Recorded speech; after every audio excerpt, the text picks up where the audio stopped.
Axiom 4 mission பற்றி சொல்லுங்கள் sir. இல்லை சுபான்ஷு சுக்லா இந்தியாவிலேருந்து போனதுனால இந்தியாவுக்கு அது எவ்வளோ பாசிட்டிவாக இருக்குது? இது வந்து ஆக்சுவலாக ஆல்ரெடி சுபான்ஷு சுக்லா பார்த்தீங்கன்னா அவர் வந்து வியோமநாட்டுன்னு சொல்லுவாங்க. வியோமநாட் வந்து ஆஸ்ட்ரோநாட், நம்ம இங்கிலீஷில் ஆங்கிலத்தில் ஆஸ்ட்ரோநாட்னு சொல்கிற மாதிரி இந்தியன் டேர்மில் வியோமநாட்னா நம்ம ஆகாசத்தில் விண்வெளியில் போகிறவங்க. ஸோ ஆல்ரெடி நம்ம ககன்யான் மிஷன் வருது. ககன்யான் மிஷனில் 4 பேர் தேர்ந்தெடுத்திருக்காங்க. அதில் 3 பேர் தான் போவாங்க ஆக்சுவல் மிஷனில். அதில் வந்து சுபான்ஷு சுக்லாவும் ஒருத்தர், அது இல்லாமல் இன்னும் 3 பேர் இருக்காங்க.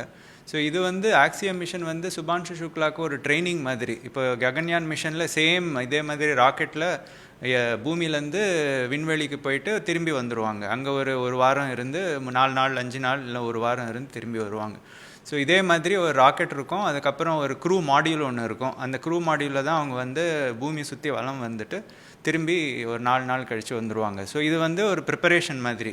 அவங்களுக்கு முன்னாடியே இது எப்படி லான்ச் வெஹிக்கிள்லேருந்து ராக்கெட்லேருந்து அந்த க்ரூ மாடியூல் போகுது, அந்த க்ரூ மாடியூல் எப்படி இப்போ வந்து இந்த மிஷனில் பார்த்திங்கன்னா இன்டர்நேஷ்னல் ஸ்பேஸ் ஸ்டேஷன் அவங்க ஆராய்ச்சி பண்ணுற ஸ்பேஸ் ஸ்டேஷனோட இணைஞ்சு அவங்க வந்து 18 நாள் இருந்திருக்காங்க. ஸோ அந்த 18 நாள் முடிஞ்சு இப்போ இன்றைக்கி சாயங்காலம் நம்ம டைம் பிரகாரம் 4:30 மணி சாயந்தரம் அவங்க அன்டாக் பண்ணுவாங்க. அதாவது செப்பரேட் பண்ணிவிட்டு ஸ்பேஸ் ஸ்டேஷனோட மறுபடியும் அந்த same crew Dragon module Pacific கடலில் வந்து நாளைக்கு ஸ்ப்ளாஷ் ஆகும். அதாவது நம்ம டைம் 3 மணி சாயந்தரம் 3 மணி டைமில் அப்ராக்சிமேட்டாக ஸ்ப்ளாஷ் ஆகும்.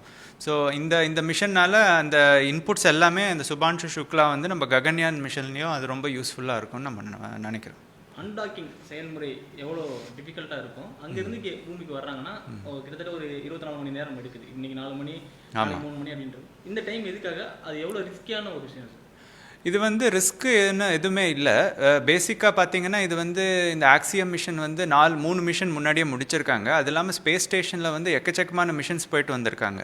இந்த ஸ்பேஸ் ஸ்டேஷனே வந்து 20 வருஷம் 25 வருஷமாக இந்த மாதிரி நிறைய மிஷன்ஸ்னால தான் கட்டப்பட்டிருக்கு.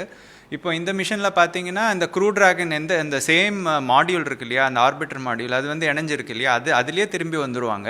அந்த க்ரூ மாடியூல் வந்து ஆல்ரெடி டிசைன் பண்ணியிருக்காங்க. இந்த மாதிரி திரும்பி வரும்போது அந்த வெப்பநிலையெல்லாம் எப்படி அது தாங்கும், அந்த என்டையர் க்ரூ மாடியூல் திரும்பி அந்த ஸ்பீடில் கரெக்டான ஸ்பீடில் வந்து, ஏன்னா நம்ம பூமியோட ஈர்ப்பு இருக்குது இல்லையா, அந்த ஈர்ப்பு வந்து ரொம்ப வேகத்தில் புல் பண்ணும். அதனால் அவ்வளோ வேகமாக வந்தீங்கன்னா அந்த வெப்பநிலை ஜாஸ்தியாச்சு, அதுக்கப்புறம் அந்த க்ரூ மாடியூலில் வந்து எதாவது டேமேஜ் ஆக சான்சஸ் இருக்குது. அதனால் கரெக்டான ஸ்பீடில் ஸ்லோவாக பிரேக் பண்ணிவிட்டு வருவாங்க. ஆல்ரெடி அவங்க பூமியோட எர்த்தோட அட்மாஸ்ஃபியருக்கு வரும்போது ஆட்டோமேட்டிக்காக அந்த ஏரோடைனமிக் பிரேக்கிங், ஏன்னா ட்ராக் ஃபோர்ஸ்னு சொல்லுவாங்க, அது வந்து பிரேக் கொடுக்கும். அதோட அவங்க வெப்பநிலையும் வந்து ஜாஸ்தி ஆகிட்டே இருக்கும். அதை மானிட்டர் பண்ணிகிட்டே இருக்கணும்.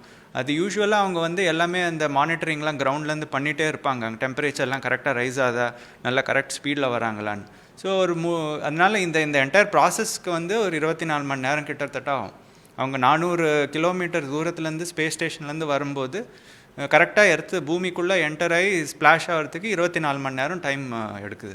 சார் இப்போ ஸ்பேஸ் ஸ்டேஷன் எவ்வளோ வேகத்தில் சார் பூமி சுற்றுது? அதுலேருந்து அன்டாக்கிங் பண்ணுறப்போ அது எவ்வளோ எளிமையாக இருக்குது? இப்போதைக்கு நிறைய தடவை போய்ட்டு வந்ததுனால எளிமையாக இருக்குன்னு சொல்கிறீங்க, ஆனால் அதோட டிஃபிகல்ட்டிஸ் என்னவாக இருக்கும்?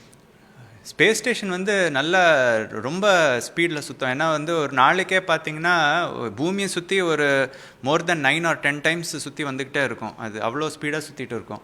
பட் இது வந்து பார்த்திங்கன்னா அன்டாக்கிங் வந்து இப்போது கரெக்டாக 4:30 மணிக்கு நடக்குது. அந்த அன்டாக்கிங் முடித்த அப்புறம் அவங்க கிராஜுவலாக வந்து எர்த்துக்குள்ளே வந்த அப்புறம் அவங்களோட பொசிஷன் கண்ட்ரோல் பண்ணுவாங்க.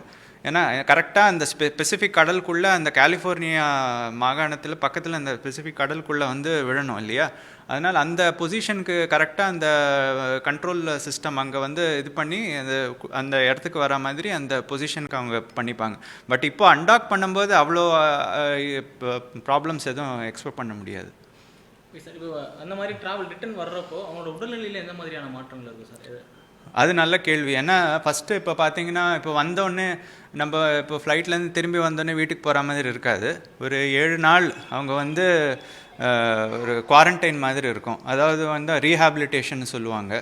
இப்போ ரீஹாபிலிட்டேஷன்னா இவங்க வந்து ஒரு தனியாக ஒரு இடத்துல வந்து ஒரு மெடிக்கல் ஃபெசிலிட்டிஸ் இருக்கிற இடத்துல இவங்க வியோமநாட்ஸ், இந்த சுபான்ஷு சுக்லாவோட மீதி 3 பேர் இருக்காங்க இன்டர்நேஷ்னல் ஆஸ்ட்ரோநாட்ஸ், எல்லாருமே ஒரு இடத்துல ரீஹாபிலிட்டேஷனுக்காக அவங்க மெடிக்கல் ஃபெசிலிட்டிஸ் எல்லாம் அவங்க டாக்டர்ஸ் வந்து மானிட்டர் பண்ணுவாங்க. அதாவது ஃபஸ்ட்டு அவங்க உடல்நிலை எப்படி இருக்குது, ஏன்னா அவங்க வந்து 18 நாள் ஸ்பேஸில் இருக்கிறதுனால அவங்களுக்கு வந்து நம்ம எர்த்தோட ஈர்ப்பு இருக்காதுங்க.